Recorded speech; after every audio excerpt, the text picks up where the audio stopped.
After the 2023 election, I was asked that question, and someone said, "Oh, Aisha, are you going to be on the streets at, making the mass?" I'm like, who am I going to be on the streets with? There's no government. So guys, Aisha Yusuf was on Arise television for an interview, and here is one of the key things she dropped during that interview. Take a look at this. For me, APC was not elected. APC, they rigged their way into office. That's my own opinion. Aisha Yesufu, that's my name. And I'm not putting water in my mouth when I say it. So that's on one part. Also, when she was asked about Peter Obi forming a merger with Atiku and Kwankwaso in the north, she said she doesn't have much information on that, but she will never tolerate Peter Obi going to run as a vice president to anybody. No. Peter Obi is ripe enough to be the president of this country. So guys, you are going to enjoy this session. Take your time, relax, and listen to this interview and all that Aisha Yesufu told Nigerians during this time. Take a look. For me, APC was not elected. APC, they rigged their way into office. That's my own opinion. Aisha Yesufu, that's my name. And I'm not putting water in my mouth when I say it. So that's on one part. In terms of the political space, it's not bleak. It's extremely bright. Governance, yes, it's bleak. It's been bleak for like over 8 years. We've been there over the time, like over a decade. And that's why we got to where we are today. But I can tell you something. In 2018, I think 2017, 2018, it took a lot to even tell Nigerians, we were doing the red card movement. And we were saying to Nigerians, look, there can be an option outside of APC and PDP, outside of the two main two main parties. And many people didn't believe. Many people thought we were crazy. We were going all around the country, speaking about this thing. Today, people have seen that it's not only an option, but it's doable and it can be done. And for me, that's a huge thing. In nation building takes it's very slow. So it's not something that, you expect that, yes, you do this and then you get in there and that's it. No, it's very slow. I mean, there are a lot of setbacks. So as far as one must do, and this is something that I constantly do, is that you must continuously look at the little wins and check them. If I look at where we used to be, where young people didn't bother about politics, where a lot of citizens weren't bothered, people didn't even understand the relationship between governance and their lives. And I look at them like, politically, yes, we've gone a long way. But in terms of governance, of course, it's bleak because it has been there for over a decade. Even when we're on the streets, those are part of the things. Governance had gone, haywire. And today, where we are, there's no government in Nigeria. That's one thing. There's no government. We're just on autopilot. We're just free flowing. Yes, there's someone who claims he's the president of the Federal Republic of Nigeria. There's someone, but people are not feeling the impact of governance. It's not about you carrying the key, getting yourself sworn in, being at also Villa and being able to appoint ABCD. It's about what positive impact have you made in people's lives. If you've not made any positive impact in people's lives, come on. You can, how do they put it? It could be like paracetamol, but no fee be paracetamol. I forgot the other name, Shabe. I no one do advert for somebody. But given all that, I mean, do you feel, given what you just said, do you feel lost in terms of what's next for you politically? Oh, absolutely not. I'm not lost. I know what for me, it's the next step. See, I am one person who, before I do something, I really think about it and I look at all the commitment that it's needed. And when I commit to something, I go on. I never, even as a child, even as a young person, I never focus on the result. What I focus on is on my effort. What am I doing? Yes, the result might have gone not the way that it was supposed to be, not the way. But what am I doing? That's what is most important for me. And so that's what I'm still focusing on. Today, I believe that we need to have a lot of people in politics. This whole issue where people sit back and say that, they're not doing politics, they don't want to do politics, it hasn't served Nigeria in any way. Nature abhors vacuum. And if you allow, if there's a vacuum, charlatans will go in there, they will occupy the space. First of all, we need people with second jobs in politics. Politics should not be people's primary free jobs. That's one of the problems that we have here. We need people with competence, character, capacity running for offices. We need people being part of politics. Even if you're not running for office, you could be a party member, you could be one of the delegates, you could be someone who is going to be a party agent. There are so many things that you could do within that political space. And so it's very important for us to begin to do that. The legislative arm of government, I keep saying it, is the bedrock of democracy. The legislative arm of government is more powerful than the executive. The only thing is that the executive controls the pulse of the nation. So what are we doing to send people to the legislative arm of government? Today, election in Nigeria is very expensive. It's not about whether bribing or doing anything. Just doing the normal things you're supposed to do. Election is quite expensive, and not a lot of people have that money. Even if they have that money, you can't expect someone to bring their own personal money and use it to run for office. Then it's no longer politics. It's now business. When they get in there, they're going to get their monies back, and they're also going to get monies that they will use for the next election. So we as a people, we must put our monies where our votes are. We must begin to say to ourselves, what are we going to do? I've said this before. If 1 million Nigerians decide to give 1,000 naira every month, put it together in a common purse, we will have 1 billion naira every month. 12 months, in a year that will be 12 billion. In 4 years, that will be 48 billion. 48 billion can help in putting the money needed for election to be able to send a substantial amount of people to the National Assembly and the state houses of assembly. These are the people that will make the laws. They make laws, they have oversight function, they ratify treaties. Even when there's appointment, they confirm appointments so that they will make laws that are pro-people, not laws that are just, for regime protection. That's a very interesting idea. And are you still an active member of the Labour Party? I've never been a member of the Labour Party. So I am a supporter of Mr.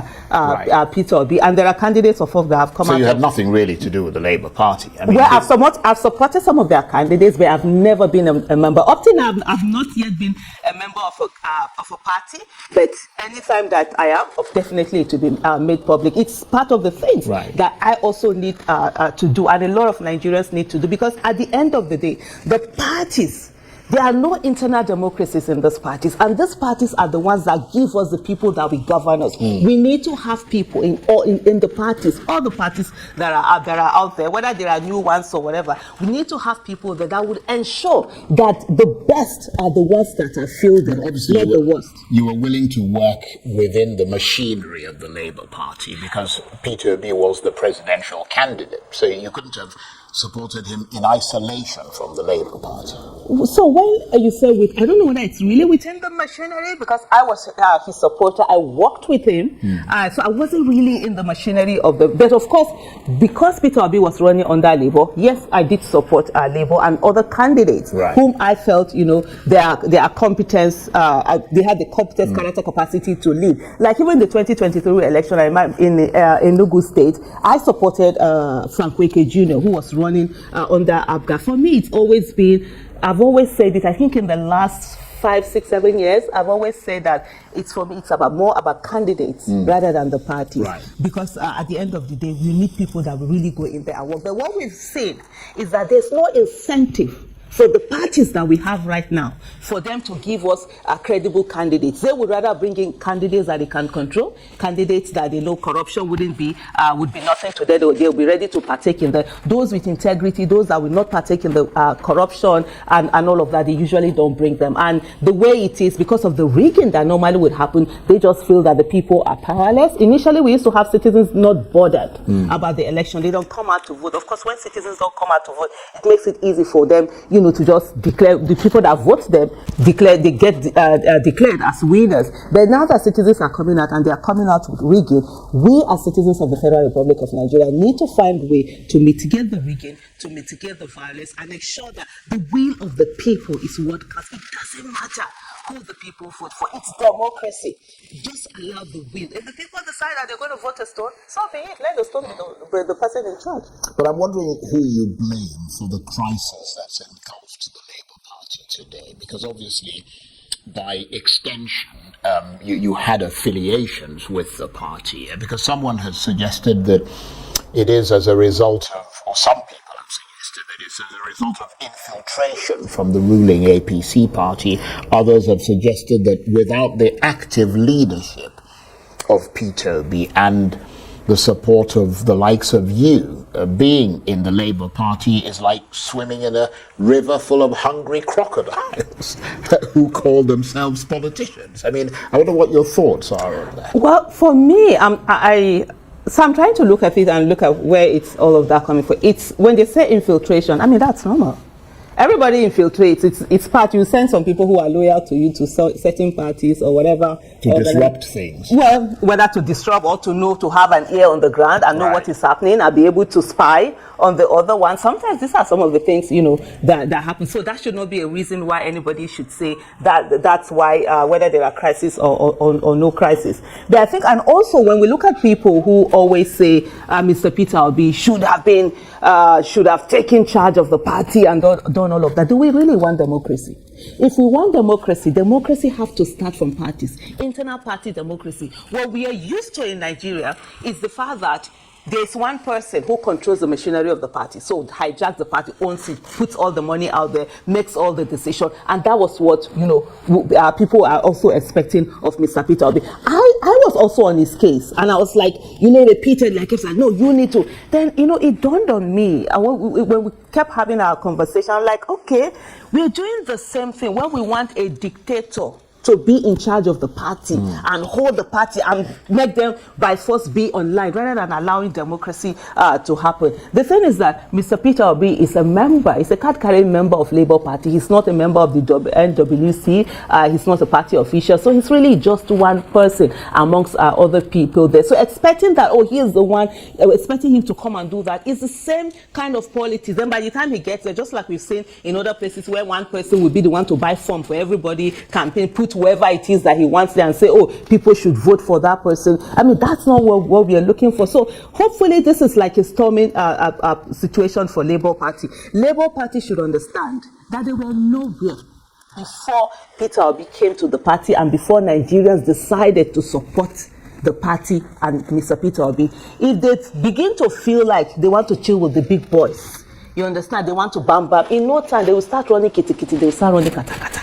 So it's better for them to understand that, my citizens want democracy. No, they just don't want to be affiliated to parties and just continue business as usual. They want to see a difference, and it is time for them also to begin to give that difference in terms of right from leadership, in terms of internal democracy, in terms of opening up and getting people. I mean, by now the Labour Party should have at least nothing less than 15 million members. What's happening? They could have built on the momentum. Instead of them thinking, they shouldn't think small. They should think big. They shouldn't think, what is it?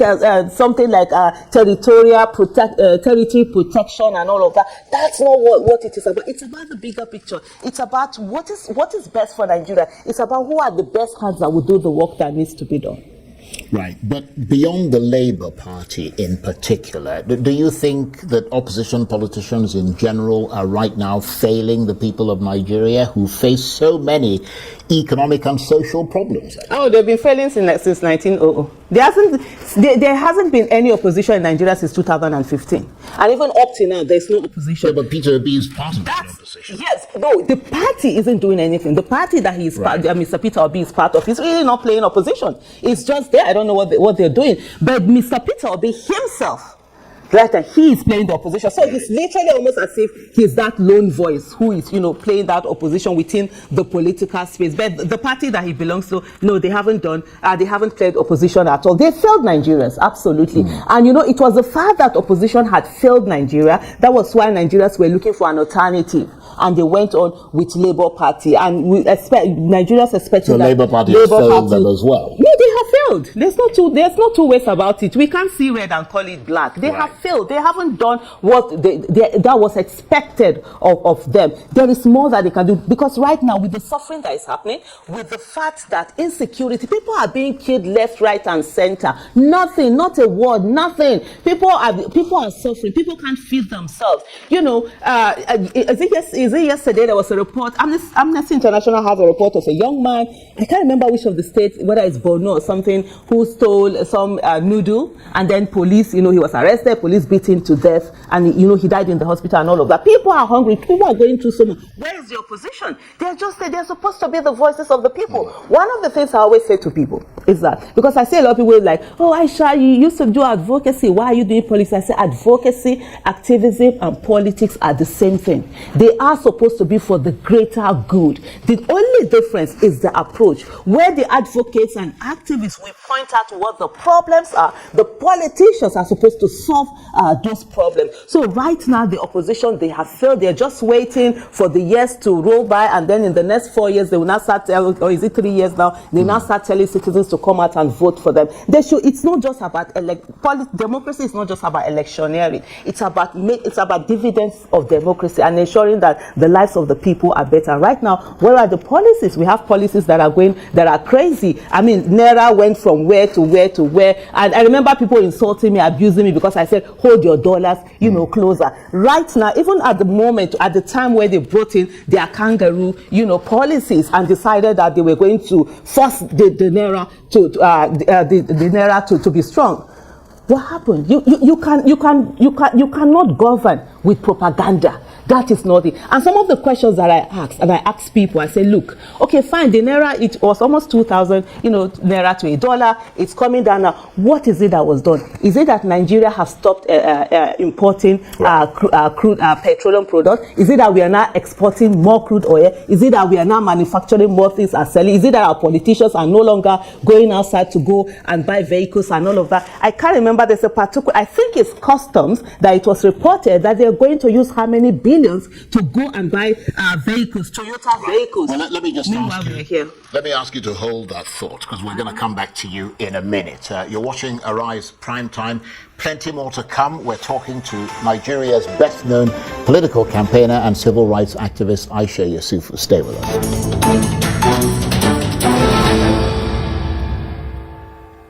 Welcome back to Arise Prime Time, where we offer perspectives on the news and talking points of the day. I'm Charles Aniegolu. She's arguably Nigeria's best-known, most high-profile female civil rights activist who transitioned between taking to the streets as an advocate for the Bring Back Our Girls campaign and against villainous government policies she disagrees with, to being an active political campaigner during the 2023 presidential election in this country, an election she believes was manipulated by the government machinery that oversaw the ballot. But undaunted by the way Nigeria's version of realpolitik crushed that moment of political idealism, Aisha Yesufu has remained steadfast in her attempts to prevent the worst of state-sponsored crimes. And Aisha is still with me in the studio. Thank you very much indeed for staying with us. And just continuing along the trajectory that we were on before we took a break, do you see there's a lot of talk about mega mergers and, political parties coming together. Do you see the opposition parties working together to create a new political movement that can take on the APC in 2027? Well, I don't see it to be, in my candid opinion, I really don't know. I really don't know. It could go either way. They could decide that they're going to work together. But for me, the thing is that it's not really just about having a merger. So I was one person who in 2015 knew the government, the then government had failed, and there needed to be a change. And I felt, and I remember a lot of my tweets, I mean, they're still out there for anyone to search, where I kept saying that, look, Nigerians, we are the ones that have to ensure that we are holding these politicians accountable. Bring in anyone. If they don't do well, vote them out. But unfortunately, Nigerians voted and then went back to go and sleep. And because one of the things that we failed to do a lot of time is to hold people in offices accountable. The demand side of government, as citizens, we've not been able to do that a lot. So it's left to a few people. And I always say that Nigeria needs more active citizens and not more activists. Everybody has to, do that demand side of government. So if it's not about they coming together to just win elections, first of all, they need to reform. And I've not seen any of these parties doing that. They need to rejig their party machinery, their internal democracy. But if Peter Obi became the candidate for that party, would you support it? For me, I will support Mr. Peter Obi as a person. That's why for me it's the candidate I'm supporting. It doesn't matter whatever party, whatever it is that he goes into. But one thing that Aisha Yesufu will not support is where if Peter Obi becomes a running mate to anybody. Now I'm not on that ticket. Right. I wouldn't be on that. So that's why we don't have party. There are no parties with ideologies that you say if this party is voted in, you will be sure that the people who come within that party have to do a certain line, and there are certain things that they're going to do. We don't have that yet. So it's basically individuals. So you look around and say, okay, who is this person? For me, it's about the candidates, and rather not about the party. But if they were to work on, if you were to see something like, even from their constitution, begin to work on it, ensure that you have a situation. For example, I hear that thing called women leader and youth leader. What does it mean? You're telling me that by giving them youth leader, women leader, you've put them out of everything. Instead of having youth leader, women leader, why don't you have a constitution or parties that have constitution that say one gender cannot have more than 60% of position? So you have, if it's female led, can have more than 60% or 40, and likewise when it comes to youth and the older generation. In this way, everybody is welcome to that. This thing there's there's equity and people I'm looking for the word now. It's gone off. But people are welcome there, and they can all work together. We haven't seen that. We've not seen situations whereby party tickets. How much is it? Why are you selling party tickets for millions? I can't remember which state now. They're going to do a local government election, and the chairman is supposed to pay nomination and expression of interest, everything 25 million naira. Somebody who buys tickets for 25 million naira, puts in all the expenses to get to win, there's no way it's going to give you good governance. It's a business. It's going to go there first and recoup that money and recoup what he will use for the next election. So which of these parties are giving enabling environment for people who have what it takes to lead, who have competence, character, capacity, who have the experience, but not necessarily have the money that will be able to run under those parties? So these are the fundamental things that really need to be spoken about, not just a matter of, let's come together and then be able to just win election. There's something I just want to quickly say, and I think was it about after the 2023 election, I was asked that question, and someone said, "Oh, Aisha, are you going to be on the streets at making the mass?" I'm like, who am I going to be on the streets with? There's no government. So Aisha is, because when you're on the streets and making demand, that means you believe in government. You believe in the person who is leading the government. Who is leading what government? So I will not be on the street and be making demands on who? Yeah, but nevertheless, absolutely not going to. Nevertheless, So guys, it is becoming obvious that Peter Obi remains that beautiful bride whom Nigerians believe that he can actually take this country to a new pedestal. But we have these vultures in the name of politicians who are ready to sacrifice anything. I mean, anything you can think of. They are ready to sacrifice in order to occupy those positions they are already into. And do you know what? They just want to be there to loot the people. Not because they want to impact on the people, not because they want to give people the dividends of democracy, but because it is their new job and it is their everlasting job. These are people, some of them don't even have companies. They've never run a business. They've never sold pure water before. From the time they left school, they came into politics, and politics have become their businesses. And all they are interested in is to make money from the people by exploiting us. But I tell you, that narrative is changing because Nigerians are waking up to the occasion. We want the rebirth of this nation. We want a new Nigeria. And we know that it is possible to have a new Nigeria. And that is why we are looking up to God to give us somebody like Peter Obi, whom we believe has the ability and the capacity, to drive the affairs of this country and to make Nigeria get to that dream we all have always dreamed of. So guys, let me know what you think about this in the comment section below. Please don't forget to subscribe to the channel and turn on the notification bell. Thank you.